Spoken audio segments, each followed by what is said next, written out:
Hi, I'm Grant from Blackmagic Design, and today I'd love to show you some new updates we've been working on. Obviously working very hard on considering the circumstances we've got going on at the moment. We've also got some new products to show you, so let's have a look. Now the first thing I thought would be worth doing is doing a bit of a summary on ATEM Mini.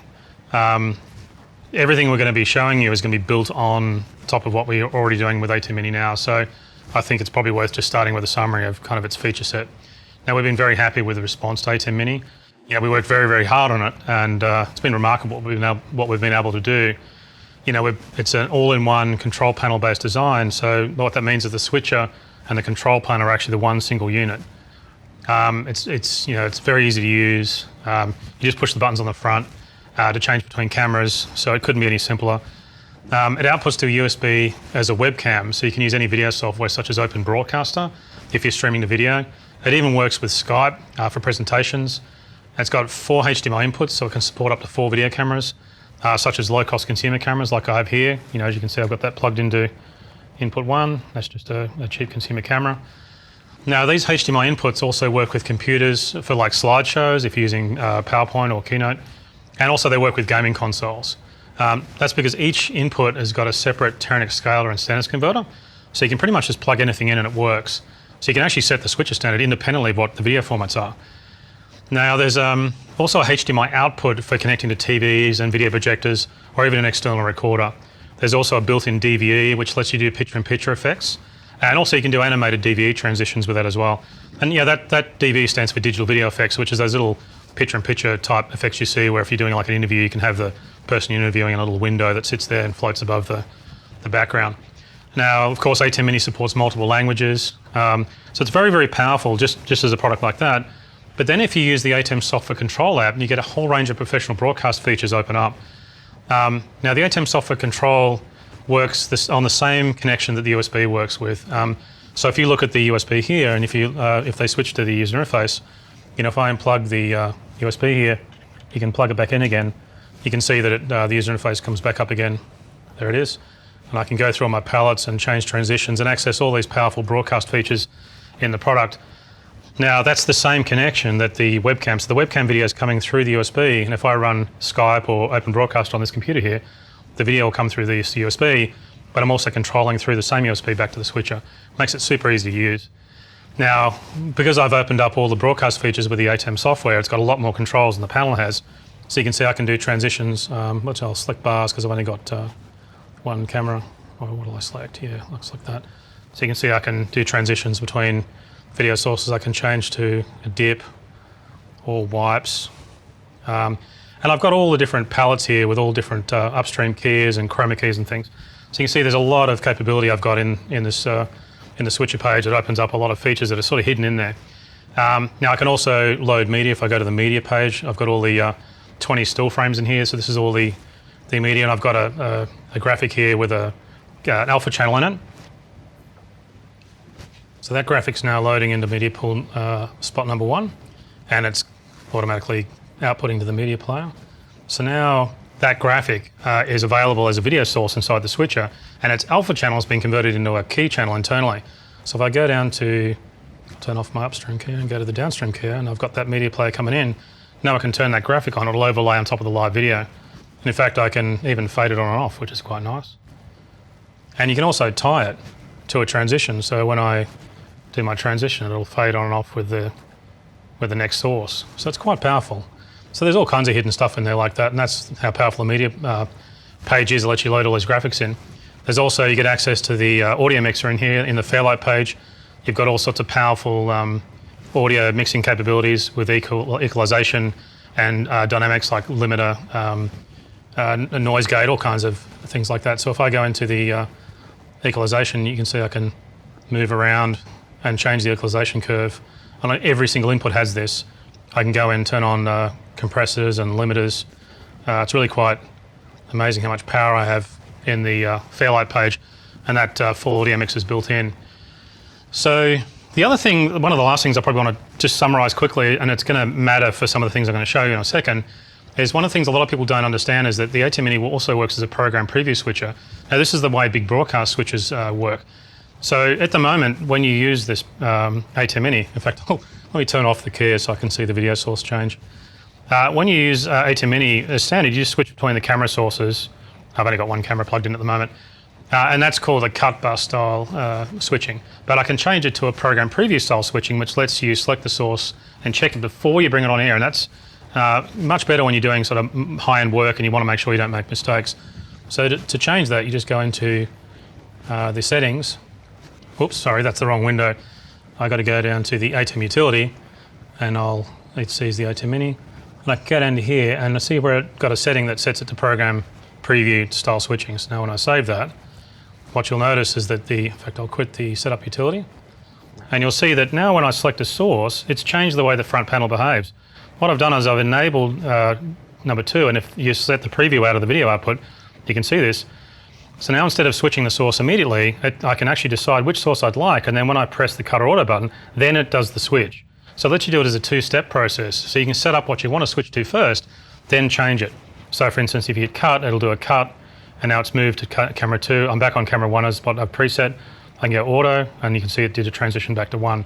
So the program preview way of switching is what all the top-end professional guys in broadcast use, and we'll take advantage of that of some of the things I'm about to show you. So ATEM Mini, you can see there's nothing about ATEM Mini that makes it a low-end switcher. It's extremely powerful, and it's really great value at only $295. I think that it's one of the reasons why it's been so well received. We didn't dumb it down and make a very simple switcher. We made a very powerful switcher, which by using the ATEM software control app to open all that up.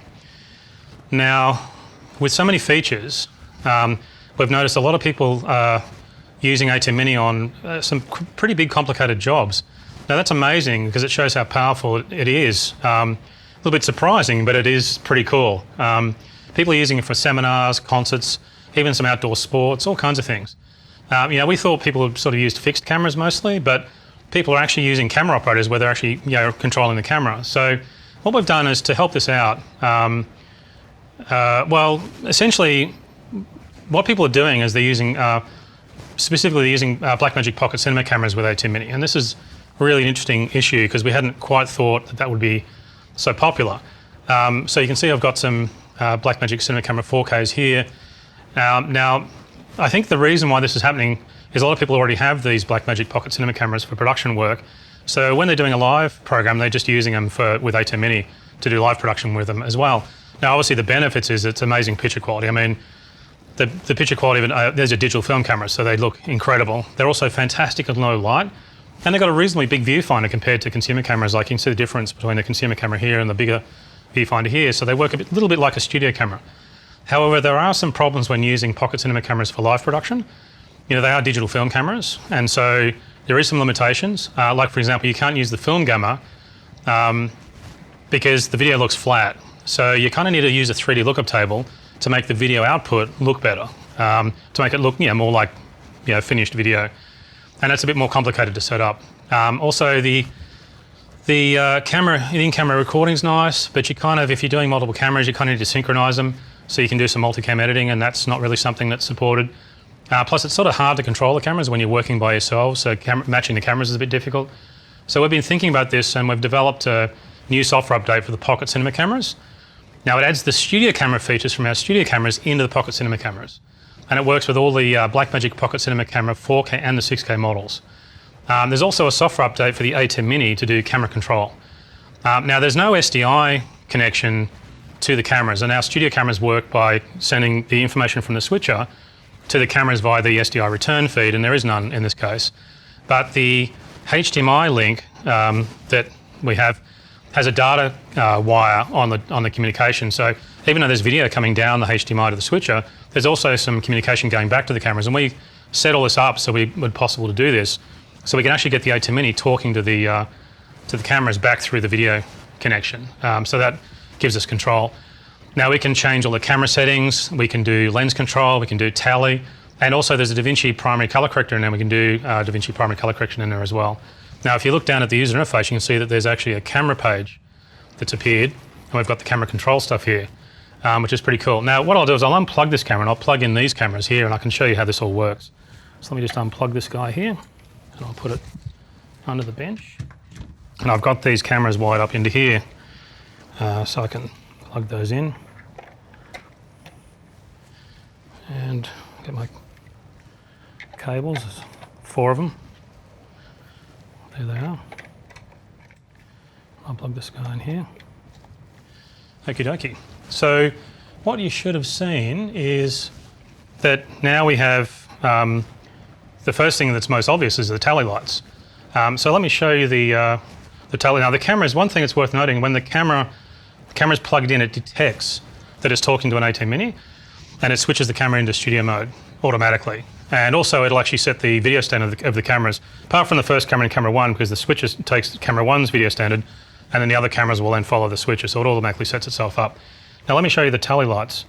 You should be able to see over on the camera over there, you can see the tally light changing, and because I'm using preview, what it means is as I step around and try, you can see the preview lights moving around so that the presenter can see which camera's about to go on air, and then when I bring the camera on air, it switches across, and I can select the next camera, go cut, select the next one. So you can see it's really quite powerful. If I do a transition, both cameras are on air for a short period of time, so you'll be able to see both tally lights go red and then it switches across. So obviously when you're doing program preview switching, the camera that was just on air is now armed for, is the preview camera for the next transition. So you can see really how powerful this is, and the presenters, it's just like a studio camera, the presenters now can see which camera is on. And also the other thing we've done on the back on the LCD, you can see that we've got a, if I bring camera 1 on air, you can see I've got a preview label, and when I bring it on, I've got an on-air label, and that's independent of the other screen overlays that are there. So that really makes it much nicer for if there's a camera operator to see what's going on. Now, the other option features you've got is obviously we can control the iris. I've got camera 1 on air and I've got video out. Yeah, it's on air. And so I can come into here and I can now adjust the iris. I've got full iris control on the camera, and you can see the screen is adjusting. So that's controlling the lens on the camera. So you got all that. I've also got ISO settings. I can set the ISO, which come up as gain in the broadcast terminology. ISO is the same as gain. In fact, it's it's gain, so I can bring that up, and then I can, so as the light reduces, there it is there. So I've got quite a lot of stuff. I can even do color tint, so I can change the color because there's a DaVinci primary color corrector. So I can go off to blue. I can go really red if I like. So it goes nuts. And also, this is a DaVinci primary color corrector. So I've got gamma, lift, gain. But if I click this button here, I actually get full color wheels, like very much like DaVinci Color.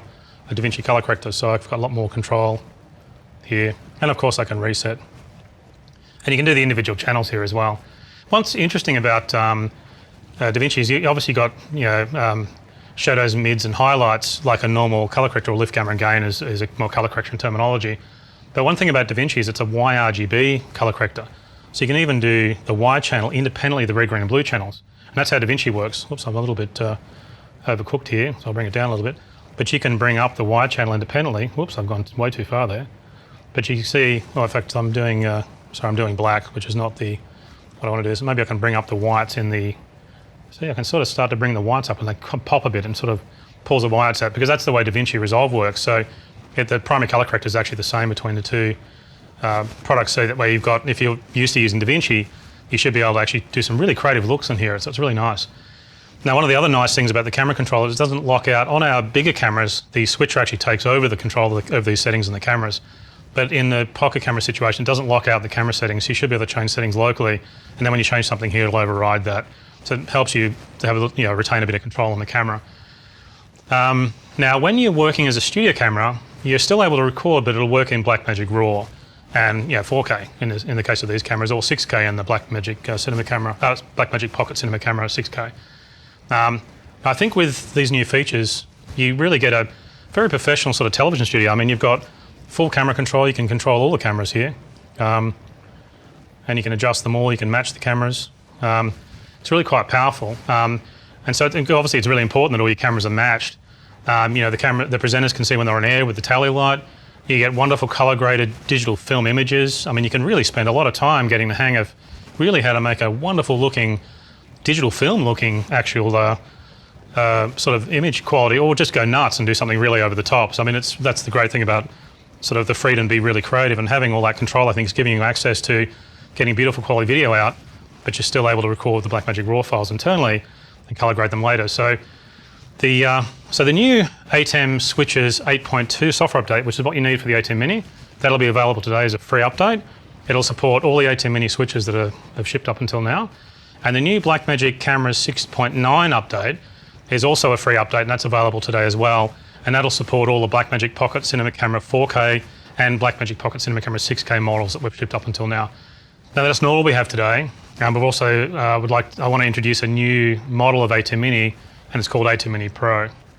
Now the first thing to know about this new model is that it's got the exact same features of the ATEM Mini model, but it also adds a few new and very powerful features. So let's have a look. What I'll do is I'll bring it out, and you can see, here it is here. So there it is. As you can see, it's very similar to the current model. It's got a few more buttons on the front, so I can bring it up and have a look there. So you can see the front, and you can also see the rear. It's got the exact same connectors on the rear panel. So if you can get a shot of them there.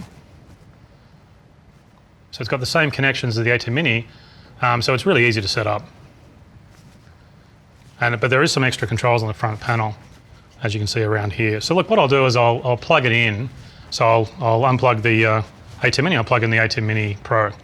So the first thing I'll do is plug some power in.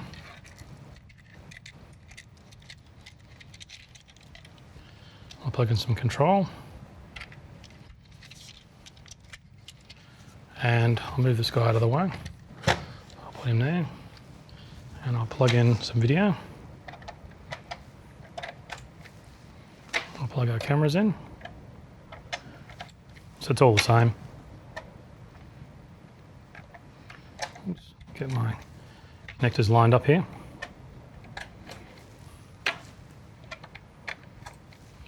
I'll put this one aside. So look, put him there so you can see it. I can get a shot of the model there. Now, really the biggest feature of this model, I'll just lock down the power so I don't pull it out by accidentally.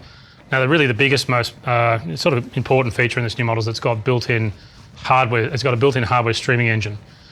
Now, this is a big deal because the hardware has been specifically designed for streaming. Now, one of the problems with using streaming software is, depending on the computer, streaming software can drop frames. It's really, encoding a stream is a pretty complex task for a computer to do. It needs a lot of power to do it well. But now we have that hardware built in. It's specifically designed to generate a stream, which means you get smoother looking images and you don't get dropped frames. And also you don't need to convert the webcam compression to the streaming compression, so you don't get like double generation of video compression. The program output, the first time the video is compressed is in the hardware encoder, which is built into the ATEM Mini Pro. So you get the streaming, the video output, the program output is directly converted to the streaming codec. Now, you don't need any extra software because the streaming is built in. You don't need any extra software running on the computer, which is nice because the computer can just use the software control. You don't need to have an extra app running in the background that's doing all that streaming.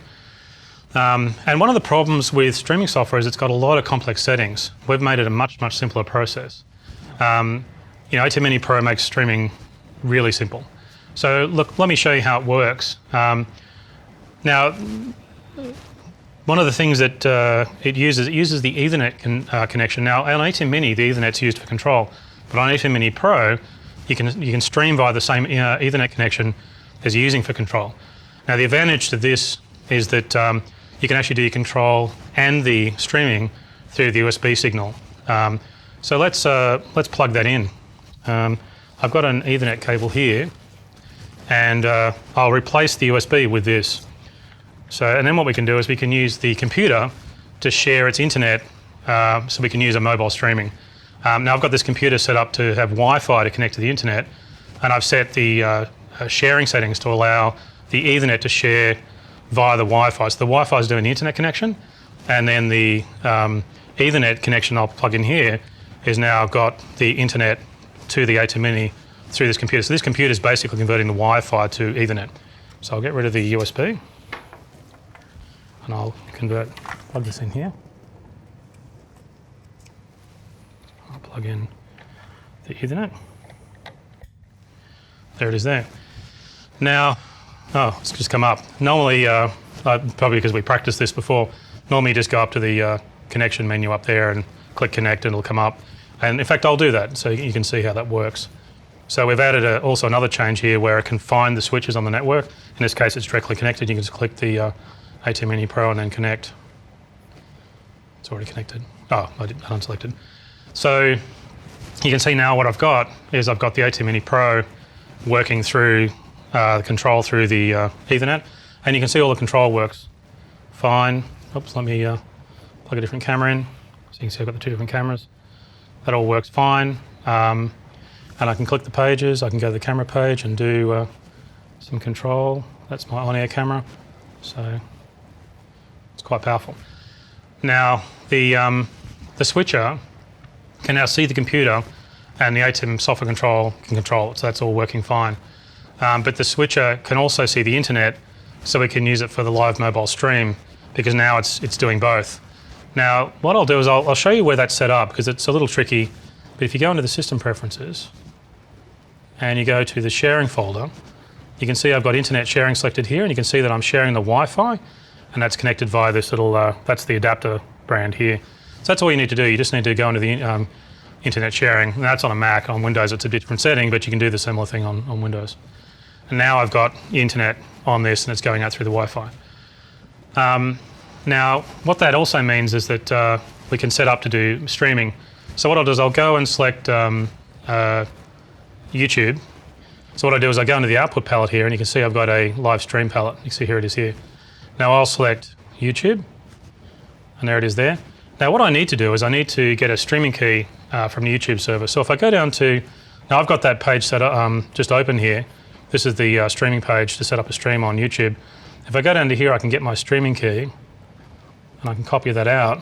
Then I can go across and paste that streaming key in there. I can also set the quality. I'll use streaming high, and that's it.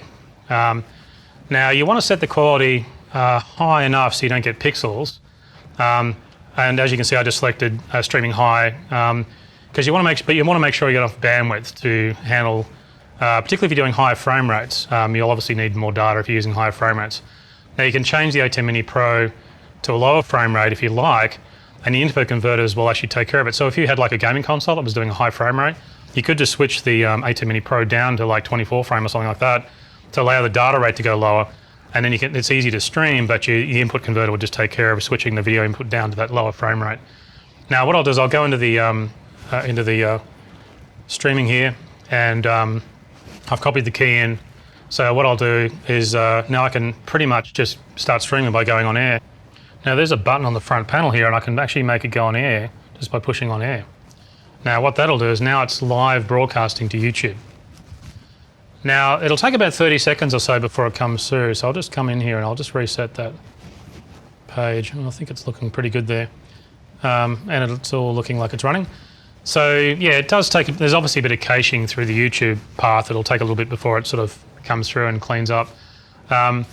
So you can set the streaming from the front panel like I just did here, or you can also do it from the palette here as well.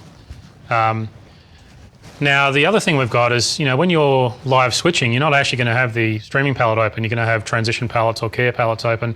So you can also get a status of the streaming. So if you click on this display status down here, it'll show you the status information down the bottom of the page. Now what that'll do is it'll show you a few bits of detail, like obviously whether it's on air, but it also shows you the data rate that's needed for the stream. Now that's really important, and it live updates as based on the video you're switching. So different types of video sometimes will create different data rates, and it's also obviously set by the quality menu that you set as well. Now the data rate's important because that's how much data you'll need from your ISP to make sure you've got enough internet bandwidth to get your stream out. So it'll be good to know, you can do some experiments with that and make sure you've got a lot of enough data rate. You can obviously drop the data rate down lower if you're having some issues with getting data, particularly if you're mobile streaming and maybe you're tethering a phone or something like that. Now the other bit of information down here is also the cache. Now it just says OK at the moment, but it can also be a percentage. ATEM Mini Pro's got a bit of memory in it, and what it tries to do is keep the stream going out. Now if there's an interruption to the internet or some congestion, it'll cache and then try to get it through as the internet comes back online. So you'll often see the, sometimes, well you won't hopefully see it, but you can see if it's getting behind, you'll see that this percentage goes up, and that means it's actually having trouble getting the data out. Mostly you'll see that if someone trips over your internet cable and knocks the internet out, and then you might see that. Now if we go to the YouTube page, we can see that we've got the live stream coming through here. Our condition is good, and if I change one of the sources, you'll see the source change here, and that's your stream. Now there's obviously a little bit of a delay on this because it takes a while for the stream to get through and then come back through via YouTube. So that's essentially what protects you from choppy internet data rates, because the YouTube is also caching some of the data for you. And as you do different transitions to different cameras, you can see that program will come out and it'll change on the video up there. Yeah, there it goes there. So you can see it's 10 seconds or so. It's not too long. Now, it's funny, even if you just used ATEM Mini Pro for a streaming interface, it'd probably be worth it just for that. Now, one thing that's also worth thinking about, we've also thought about high-end broadcast engineers. Now, obviously you can see in here it's pretty simple to get the streaming going, but if you're using like a high-end work and you need to tweak the settings, you can get in and customize an XML file. What we've done is we've put all the settings that are in here in an XML file, and you can go in there and you can customize that XML file and get through it. And there's details on how to do that in the manual. So if you're technically minded, you can just go in the XML file and you can tweak the settings. You could even add other services. You could add a custom streaming service into that XML file, and then it'll appear in the menus here and populate. Like you could even run, like if you're using you could remove services from the XML file if you wanted. So say you're setting up a community group with an ATEM Mini Pro and you didn't want them really changing the settings, you could take out the settings in the XML file you don't want. So that's in the user folder for the application preferences, and you can see how that works. In the manual's got some details on it. Now, one of the other features we've got in here is we thought, well, with a powerful streaming engine built in, we thought it'd be good if we could actually record the stream as well. So what we did is we added the same software that runs on our HyperDeck Studio Mini into the ATEM Mini Pro. So this lets us record video direct to an external USB device, USB disk. Now this is an exact duplicate of the video you're streaming. The video is encoded with H.264 format with an AAC codec, which means you can upload the file to YouTube or any other streaming service later. Now this kind of protects against an internet outage. Like say you're doing a live stream and the internet went out. Well, if you're recording the stream, then you've always got something for upload later. Now you've also got a choice between different data rates. As you can see in the menu there, I've got the HyperDeck data rates, which are really high quality, almost they're broadcast quality data rates. And there's also some lower quality streaming data rates as well, which are pretty good, but they're more designed to allow you to get through lower internet speeds. Now, there's a button for the recording on the front panel as well. You can see it right there. And there's also a disk status light just above it. So you get the status of the disk. Now, the disk status light will show green when the disk is ready to record. It'll show red when you are recording. It'll also blink slowly if your disk is about to become full. So that's very much like a HyperDeck. Because the data is recorded in H.264, it's actually low enough so you can use a mechanical hard disk or a USB thumb drive or something like that. Now, to show you this, what I've actually got a mechanical hard disk here. If I plug in this here, this is a mechanical disk. Now, I've unplugged the USB because I'm using Ethernet for control. So if I plug this in, mechanical disks are a little bit slower to get going because they've got to spin up. But these are incredibly low cost, these disks. And you can record for hours without it getting expensive. So what's really nice about that is if you can record every job you do, and that'll mean you can archive everything you've ever done. So you can see the lights come up green there. And if I hit record, now I'm recording the disk. Now, so you can see very clearly when you're recording. And it also supports the disk being accidentally unplugged. So I'm recording currently on that. Now, if I just yank this cable out, which is really what you normally wouldn't do, but I can do it. So what I'll do is, instead of stopping the recording gracefully, I'll just yank the cable out like that. And now if I plug that disk into the computer, I can mount that disk and I can show you the file. So again, it's a mechanical disk, so it takes a moment to spin up. There it is. And I think which file was the one we just created? There it is there. So you can see it's very fast. It's a very fast file. It's very easy to, you can use it for, it's really fast file. It's got that icon preview. I don't like icon previews. They're confusing. So you can see that the files are very fast to shuttle. So this is great if you want to edit the files later because it works just like a normal editing video file. Now the other thing you can do is I can record to an SD card, a thumb drive. Really anything works. So if I plug this in, Even a thumb drive's fine. I can plug that in there, and you can see that it's come up. Oh,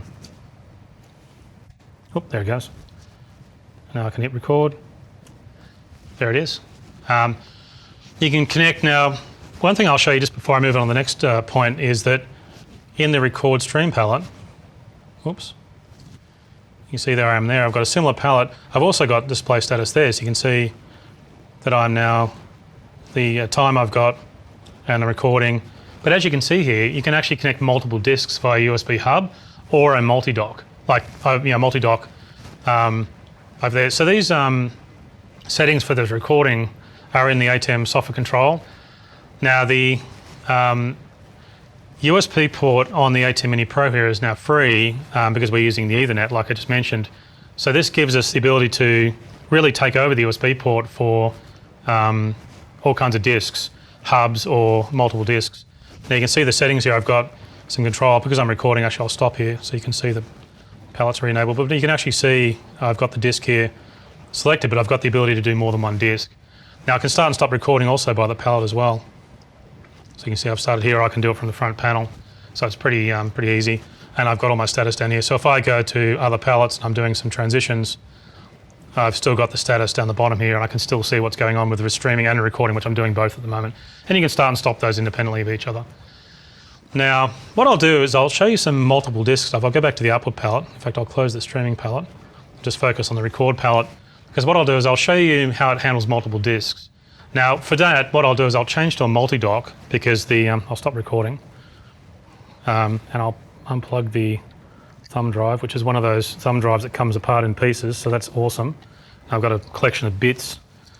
So what I'll do is I'll unplug leave my mechanical disk aside, and I've got a multi-dock here. So you can see a now basically Blackmagic multi-dock allows you to plug 4 disks on a single USB connection. So it's really very much like, it's basically, and it's really just for me to show you a good way of plugging in multiple disks. You don't need to use one of these, of course. But it's a great way of showing 4 disks on a single USB connection, because that's essentially what it really is. It's got a single USB on the back, and well, in fact there's 2 USBs. You can have it groups at 2 groups at 2 if you like. But I can plug this in. I'll use the cable I was using for control before, and I'll plug it in. And I've got a bunch of disks here. So I'll plug one of the disks in. Oops, wrong way around. Now that's now put that SSD on the USB chain, and you can see it'll appear in the palette. There it is. And you can see it's come up the disk screen, so it's good to record. I can start recording on that disk, and you can see the palettes come up. Now, what I can do is I can plug in a second disk, and it'll show you how. So this is a very good scenario, right? You might be recording a performance. You got one disk in, that's recording. Now I need to be able to, that disk's getting full, I might be able to swap over. So what I'll do is I'll plug a second disk in. In fact, I'll plug all the disks in. Why not? There, so now I've got 4 disks, and they'll all come up, and they're all on the single USB chain. So what I'll be able to do is come over here to this menu, and you see there's a second disk menu here. Now, what I can do is I can select which disk I like. So I could maybe pick that disk, and I can switch disks while it's recording. So if I click this switch disk button, you should see that the disk changes. There it is there. Now what I've got is I've got it now, the second disk is busy, and the first disk's come free, so now I can move to a different disk here. I can switch disks again. So that means you can swap disks while you're recording. Now the other thing is you can do is you can also swap disks by pressing and holding the record button. So if you watch the palette here and you hold the record button down, it'll switch over. That's something Hyperdecks do. It's the same method for swapping disks that works on all the Hyperdeck recorders. And if I do it again, just swapped. So you can see the front panel of the multi-dock. If you get a shot of that, when I hold it down, you see it switch over. You'll see that the indicator's changed, but you can also see it changing over in the palette here. So there is a switch button, but you don't necessarily need to use it. You can actually swap disks from the front like the Hyperdecks do. So you've got that dedicated switch button, because that's fast, obviously. Holding the button down takes a second to switch, whereas that's quicker. And that can be really useful, because if you switch disks, the disk that just came offline now is the one you can actually give to an editor, and you can start editing up something that might have happened in your performance, So if you're doing a sporting event, often they'll have a package at the end of the program that's had a lot of highlights. So you can get the disc out, get it to an editor, you can use that content to edit something up quickly, and then when the show finishes, you've actually got content from the show because you can swap the discs around. So you can see as we swap discs, we can move around and use any slot we like, swapping the discs, changing and recording between slots. So I'm using a Blackmagic multi-dock here, but if you had more than one disc on a USB hub, it'd work exactly the same. There's also, as you can see, the status settings there as well. So you can see that disc changing stuff is happening down between the 1 and the 2. You can see which side you're on, and there's some information there, like the HyperDecks have. You can see what you're doing. Now, because of course, if you're live switching a program, you'd have our other palettes open most of the time, so you really don't want the recording or the streaming palette open. Now, what's really exciting is because we're using Blackmagic Pocket Cinema cameras, we can record in the cameras to Blackmagic RAW files. So this means that you can record in the cameras so you can edit the files later as a multicam edit. Like the new sync bin and the DaVinci Resolve cut page is perfect for this. However, if you really just want all your camera files to be synchronized, they need to have the same time code, and this is an important feature. So you'll notice that there's a setting here that says recording all the cameras. So actually what I'll do first, I'll show you, we also have a new timecode generator, which is a critical part of this, so I really probably should show you that first. So the timecode palette, if I go down to here, there's a timecode generator, and that's the timecode that's being generated. Now I have time of day. That's not actually the time of day, that's the wrong time. I think the computer must be the wrong time. So, but it also can do preset timecode now, so you've got a choice of both. So on the ATEM Mini HDMI video out, that also has timecode, and that uses this timecode generator. The disc recordings will use the same timecode. So when you're recording in the cameras, what you can do is the timecode will actually be uploaded into all the cameras and then used on the Blackmagic RAW recording. So each camera has a matching timecode. So what this means is when you edit the files from all the cameras, they'll sync up automatically. So all I need to do is select that there, and then when I record, it'll trigger the start recording on all the cameras. And what you see is a orange tally light on all the cameras to tell you that they're on air. But when you switch around, you still see the red tally light is when it's on air, but you can see that the orange light indicates that all the cameras are actually recording. All those cameras just went into recording when I pressed record here. And if I stop, they'll stop and go back to, all the lights go off, except the one camera that's on air. And then when I record again, you can see they've all gone orange apart from the camera that's on air. But every camera, so you can watch, particularly if you're switching while you're actually presenting, you can make sure that all your cameras are actually recording properly. And that there's no, if the card runs out and one of the cameras fills, then it'll go off. And of course you can still record to an external flash drive on all these cameras as well. So you want really long recordings, you could put flash drives on the cameras.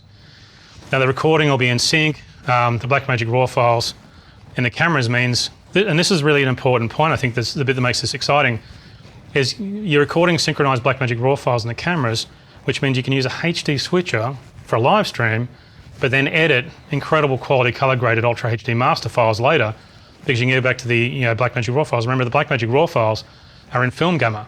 So even though your camera output is a graded video image coming out because you've used the DaVinci Resolve color grader in the cameras, the file itself is actually still original film gamma, and it's the Blackmagic RAW file, which means the output as video of the cameras, you can use it for live switching and streaming, but the files won't have those color grades burned in. They'll stay digital film files in wide dynamic range, film gamma, so a colorist can grade them later. So that's perfect for DaVinci Resolve, as you can edit them all in the sync bin, then you can do a color grade and you get a feature film looking master. It goes well beyond what live production is normally able to do, because we're going to be really excited to see what people do with this. It's quite funny. Like you're able to literally do like a 4K edit on using a HD switcher. So it's pretty interesting. It's quite exciting. So it's also worth remembering that on this model in the ATEM Mini Pro, that if you're not using USB for recording, you can still use it for a webcam out, because it works just like the ATEM Mini model. So that's not all it has. The last big feature I want to talk about with ATEM Mini Pro is a new multi-view on the video output. Now, on the front panel, ATEM Mini Pro has a new video output selection buttons. Now, if you look down here, you can see them. Now, what these buttons let us do is change the source to the video out on the ATEM Mini Pro. Now, the whole time we've been looking at this, we've been looking at the program out, which is selected down here, but we can also change to any of the camera sources as well. So if you look at the video out, which cut to that, you can see that we've got, that's the program output that we've been looking, and you can see I'm doing transitions. But sometimes if you're looping a computer through the ATEM Mini, say out to a projector, you'll want to use a dedicated video input to come out. So a good example is you might have a slideshow that you normally connect into your projector, but you want to get access to that slideshow because it actually looks pretty cool if you have it digitally into the switcher as one of the sources. If you're doing an education video and the presenter, the lecturer's got a camera or two on them, but they've also got slides, what you want to do is you want to feed their output into the switcher, and then the video output you want to be dedicated to, say, one of the sources. So say, for example, we had the slideshow connected to camera 1, you'd want to set camera 1 as the output, and then that output can go to the projector. So everyone that the lecturer is presenting to just sees their slideshow, but you've got access to the slides in the switcher as a video source. Now, if I'm changing transitions now, you can see that doesn't change. That's a dedicated video out, and I can switch between different video sources coming into the switcher, and that's not the program out. That's that just stays on that camera. So you can see that's a really nice feature, and you can do that right from the front panel. It's got a little mini switcher and a switcher. But let's go to the multi-view. There it is there. Now you can see what the multi-view looks like, and as you can see, it's got all the cameras, and it's got our program and our preview on there as well. Now all I need to do is switch the M-/V button on the front, which is for the multi-view, and that'll change the HTML output to output that multi-view. Now you can see there's a program output on the top right-hand side, and that's the stream being recorded. So the program view there that's the stream going out. Now the great advantage of using the program preview style switching, as you can see on the left-hand side, is that's the preview. Now I don't have this set up to program preview switching. I could change it, but I'll just mention it because we saw it before. But one of the things about having the preview view dedicated there is that the green view is the one that's on the preview source. So you can see what's on air, but simultaneously you can see what you're about to put on air. And that really helps reduce errors, because when you can see what you're going to select before you select it, you got a chance to really confirm that's the source you want, and then you trigger with the cut or the video, the auto buttons. That's why professionals in broadcast use program preview style switching. So you can see how the preview works as we did before.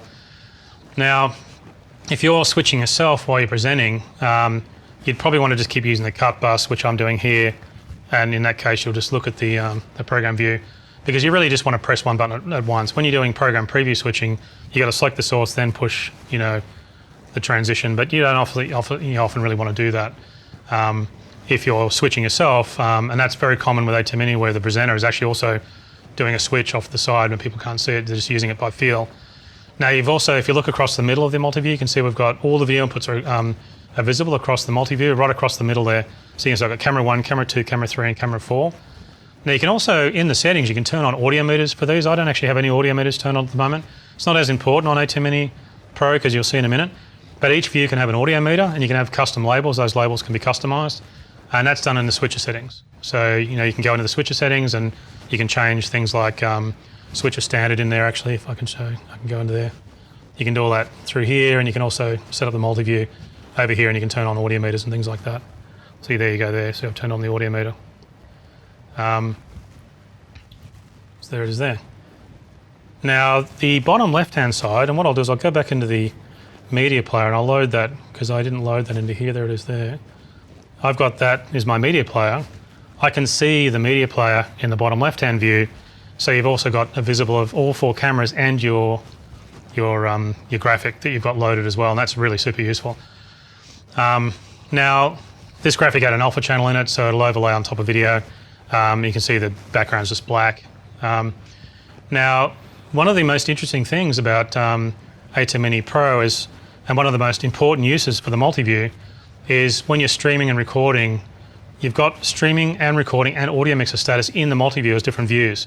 When you're busy switching, particularly if you're doing the job by yourself and you've got some fixed cameras, you really need to know what you're recording and your live stream status is all okay. If it's okay, if it's still running without any problems. Now, you can see that in the ATEM software control, but you've also got views in the multi-view, and there's a bit more information in there. So we've got dedicated views for each one of these functions. Now, this is important. Like if you've got 10,000 people watching your live stream, you really want to know you're on air and your streaming's okay. So you can see the status at the bottom of view, the bottom left, sort of left of center one down the bottom there. You can see the record status. Sorry, the right of center is the record status. The left of center is the streaming status there.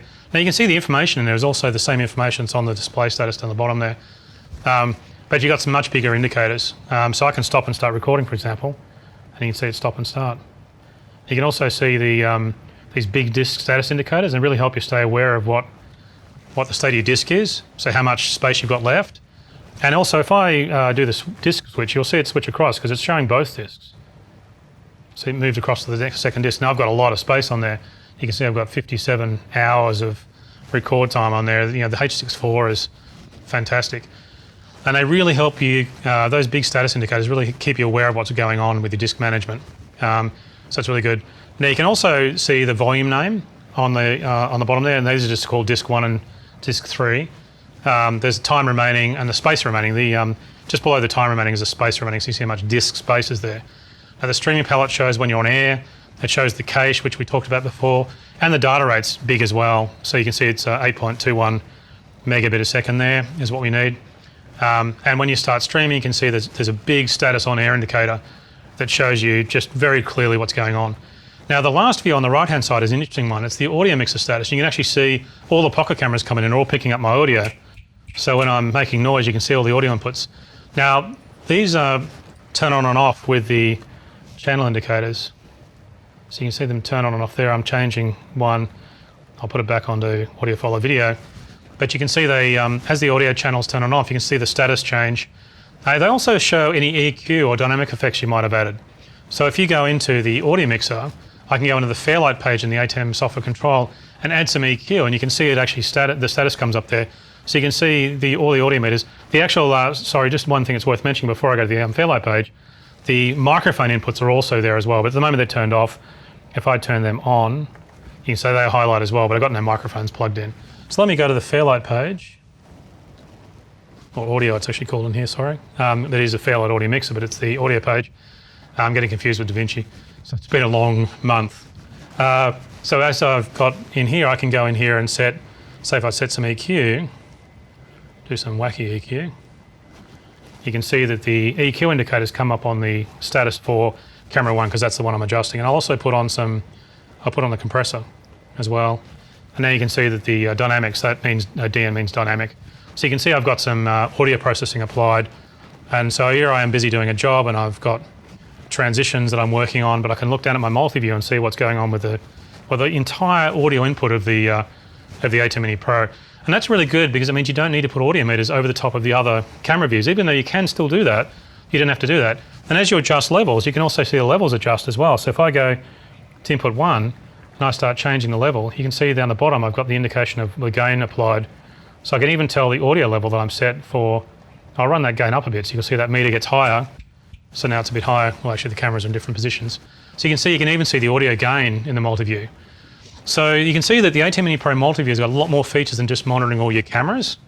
Yeah, it's got all the status information for what's going on with recording and streaming and everything like that. Yeah, we think it's going to be very useful for more complex work where you can see all your sources, you can see what's going on with the streaming, recorder status, all on a single monitor. Looking at a single monitor is much simpler when you're doing live switching because it's just all there. And you've always got this ATEM software control, but it's more of a off the side thing. You don't have to kind of be looking at that, but you're looking at your cameras. You've got it all there on one display with enough information to know that everything's working okay. And I'm still streaming from before. I've been streaming for 32 minutes. There you go. Now the ATEM Mini Pro will retail for $595, and we started production today, so it should be available very soon.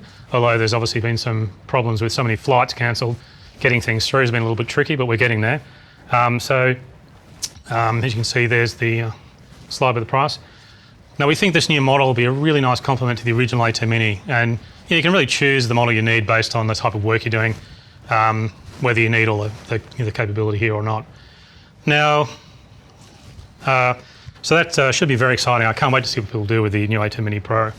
Now the last thing I wanted to really talk about, well actually I've got two more things to talk about, but the last update I've got is we've got a new HyperDeck Studio Mini update. Now HyperDeck Studio Mini is really popular, and it's even a great clip player for the ATEM Mini. I'll bring one out here. Here it is here. You can see it's a tiny little HyperDeck. In fact, the update for this and the ATEM Mini Pro, it's actually running the same codec and same software. You can see on the back you've got a HDMI out, so you can use it as a great clip player for ATEM Mini Pro. I'll put it on here so you can see it. Now, The new software, it's a big update. I mean, this is a big update we've done for this. We've got a lot of them out there, so we really wanted to do something to upgrade it and add some new features and some of basically a big collection of stuff that people have needed. It's almost like a whole new HyperDeck Studio Mini, actually, this software. It's a big one. Now, one of the biggest things we've done, we've got longer file recordings but in a single file. So now you can record at least 3 hours, depending on the frame rate, at least 3 hours before it spawns off another file. Before it was about an hour, I think. If you record it for more than an hour, it would create another file. Now it's over 3 hours before it does a second file, which is very useful.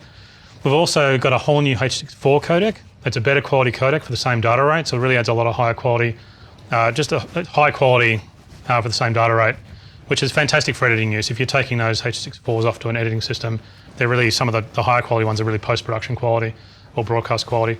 Now the big thing though is for broadcasters, it's true interlaced support. We've added true interlaced support in the H.264 files when you're recording on this. So you get 1080i 50, 1080i 5904 and things like that. So that's really good for big broadcasters who are running interlace-based systems. The other thing we've done is we've added an AAC audio codec so that those H.264 files can be direct uploaded to YouTube. So this means when you're playing back, like when you're recording files on it, masters on it, you can just upload them directly. Now the other thing that's good about this is that you can play back the files from the ATEM Mini Pro. So even the lowest streaming data rates, it'll actually play those. So that's really cool. So you can obviously switch to the other video codecs. There's ProRes and other codecs in there like that, and audio codecs as well. It's very flexible. You can change all the different codecs, but I think the H.264 workflow is really exciting. A couple of other little things we've done. The advanced media protocol support has been added into the RS422 remote port, so we've got that now. And a big thing we've done, when HyperDeck Studio Mini first shipped, its FTP speed, you can actually upload files onto the cards and download files onto the cards with the FTP protocol through the Ethernet. Now that speed used to be 2 megabits a second when it originally shipped. Now we did a couple of upgrades and we got it to about 60 megabits a second. Now it's 110 megabits a second, so it's as fast as the SD cards that are plugged in the front of it. So it's very, very fast. Like you can upload files and download files really quickly. Now the new HyperDeck 7.1 update is a free update and it'll be available today. So you can just go and download that and it's, update your HyperDeck Studio Mini, get a whole new HyperDeck essentially. So I thought before I finish up, it might be worth talking about how powerful these ATEM Mini switches really are. Even though the ATEM Mini is small, you can expand it and use it the same way broadcasters work. Which means you can totally transform how ATEM Mini works if you add hardware panels. And so, if you're doing bigger jobs, you can keep using ATEM Mini. You don't have to change to a bigger switcher. You can still use it. It's easy to think of ATEM Mini as being a simple switcher because it's so small. But if you add like a 1ME advanced panel, you can really see how big it is. Now I've got an ATEM 1ME advanced panel over here, so I thought I might show you how to use it. So I'll connect it up. I've got, obviously I've been connected direct to the software here, but what I'll do is I've got a couple of cables here that loop through those two switches, so I'll plug them in and plug them here. You see my software interface has gone off and I'll get rid of this cable. There it is there. Now I'm plugged and looped through, you can see the panels have come up, and because I'm looped through the switcher, I'll turn my streaming off. I'll reconnect, there it is there. And there's my control, come back up. Now, the great thing about an ATEM 1ME panel, I'll go down if you can follow me down. You get separate buttons for everything because the panel's got a lot more space than obviously we've got here. So you can really do, like you've got dedicated buttons for everything. That's why it's so powerful and so fast. So if you follow me down, I can come down here and show you. So if you look at the front panel, you can do the switching along the preview row. Down here, it's separate of the program row. So what you switch up here directly puts the program on air. But down here you can do the preview row selection separately. And you've even got labels. The input numbers are labeled here. And then you've got your buttons down here for your auto transitions and your cut. So it's pretty cool. You can see the front panel of the, and if you actually look down there, I think you can see the front panel of the ATEM Mini Pro switching as I do these switches, see? So I'm controlling that little switcher down there, all the way down there. And you can see it reflecting what you're doing, but obviously here you've got broken into separate rows for the preview and the program. And you can see I can also cut there. You can see it's cutting the source. I can select any other source on the preview bus. I can cut to that, and I select that source. You can see it on the preview windows as well, see? That's where the program preview switching is really good, because you can select which source you want. So you want that one, and cut to that. Now the program's cut to that. And of course you've got the auto there as well. And also you can change between different types of things. You can change to a one. Oh God, it's got a diamond wipe in there. I didn't know that was set. There's a dip control, DVE, and you can even use the T-bar. See, and that moves the transition manually. So if I go back to a mix, you can get a nice sort of blended mix. Particularly useful sometimes in concerts when you want to blend things. You've also got all the system control menus over here, so you can go through different menus and access different processing in the switcher, all from the front piece. So there's direct buttons in here to do things. Plus, you've also got a downstream keyer over here. So you can see I can turn on the downstream keyer. There's the graphic, and I can cut it on and off. You can actually see it's a very close reflection of the software interface. What's also interesting is I can tie the switch, see when I tie it, and then when I do the transition. Now I'm tying my downstream keyer on and off with the transition, so when I do the transition, it also turns on the downstream keyer at the same time. Really powerful. You've even got a big joystick here for moving DVEs around. So if you're doing a picture-in-picture effect, you can move the DVE around. Now there's even 4 ME buttons along here. ATEM Mini Pro is a 1 ME switcher, but this panel will actually control up to 4 separate MEs in a bigger switcher. So it's pretty exciting. And now what's really cool is because we've got camera control, we can also use the camera control panel. So this is the ATEM camera control panel over the side here. It lets you control 4 cameras. So I'll move down here so you can see it. There it is here. And you can see if I'm adjusting one of the cameras, so you can see I can adjust the camera there. Now it allows up to 4 cameras to be adjusted at the same time, but you can also change the camera numbers really easily. So you can actually do more than 4 cameras, which doesn't matter so much with ATEM Mini Pro, but it obviously when you're running a bigger switch, you can do that. Now you've got different control sections here. You've got some menus here. You've got some of the camera settings. You've got color correction settings down here. And then the main control here is this iris control. That's the iris, and when you rotate it, it's black level. So I'll go down and I'll put camera 4 on here. Then you can see me adjust camera 4. So you see there it is there. That's the iris and the lens. So you can see that's similar to what the software had.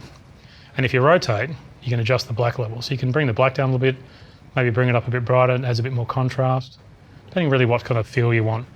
Now the other cool thing is you can even do color tints, but this time you've got 3 knobs. So you can do red, green and blue in black, and you can do red, green and blue and white. So I can adjust the tints. There, I'm doing it crudely, of course, you can see. One interesting thing is one of the CCU guys used to tell us that one of the tricks they do is they only adjust the red and the blue channel. They leave the green channel as it is, and I'm not a colorist, so I actually find that a really good trick. So you can always tell if you're a little bit cool or a little bit warm in a picture. So you can add a little bit of red or blue tint. If you leave the green where it is, it's a really nice way of not getting lost, because I often, when I'm using a trackball or a color wheel, I just get a bit lost and end up resetting all the time, but it's nice to actually have the direct knobs for that, which is pretty cool. Now there's also a wide range of camera settings. You can see I've got all the bunch of different buttons there. It's quite cool. It's a bit hard to reach over and see it. You can adjust the gain, which is obviously ISO from a camera terminology, but gain, the same thing's called gain in the TV industry. You can adjust focus. There's a focus thing there. You've got a call button, which just flashes the tally. There's also even the color bars button, which wherever it is. If you push the color bars, it'll bring bars out if you're trying to test a camera.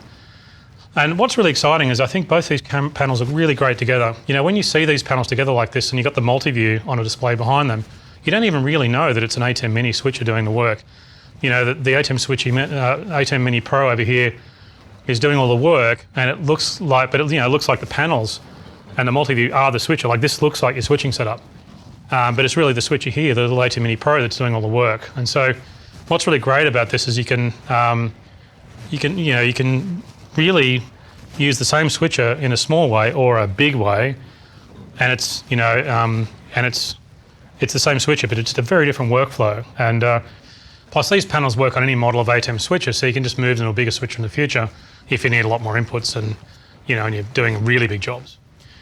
Okay, so that's all we have for this update. I just wanted to thank everyone again for all your support, and also I just want to thank everyone at Blackmagic Design. Everyone's worked so hard on these products, and it's not an easy situation at the moment to be doing this kind of work when there's so many engineering people working together, but they're all working from home. We've worked very hard on these, so we really do hope you like them. Again, please be safe. This is a terrible time at the moment with the COVID-19 virus, and we just want to make sure we all get a chance to catch up again at trade shows in the future once we get through all this. But I've got a lot of confidence, a lot of smart people working on this problem right now, and so hopefully we get through it soon and we're all back to work, and everything will be okay, and we will get a chance to meet up and nobody gets hurt. So look out for yourselves. Really, we are worried and thinking about you. So thanks for watching, and really do hope to see you at some time in the future soon.